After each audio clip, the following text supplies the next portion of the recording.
part धा ती धा ती धा ती ती साठी मध्यमा साईडच्या किनारीवर धा ती धीना धीकुला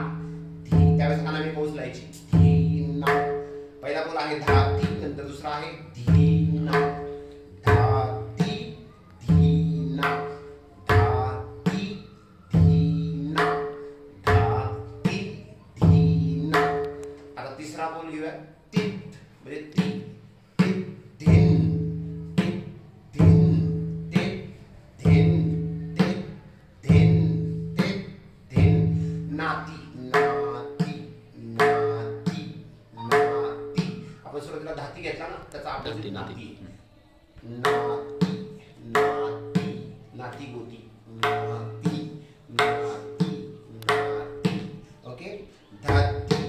धीना तित धिन नाती हा फर्स्ट पार्ट झाला लगेचला आणि पुढे धाती धीना ओके धाती परत तोच बोल आला धाती धीनाच्या ऐवजी तीना आला कानामध्ये तीना त्यावेळेस आना पोहोचलायची आहे तीना तीना धाती तीना पुढे तीन तीन किंवा तत तीन याला ती किंवा तत असं म्हणायचं तत तीन इथे तत तीन म्हणलं जास्त ओके तत तीन नाती शेवटी नातीच आहे नाती धाती धीना तीन नाती धाती तीन नाती तीन नाती धाती तीन नाती तीन नाती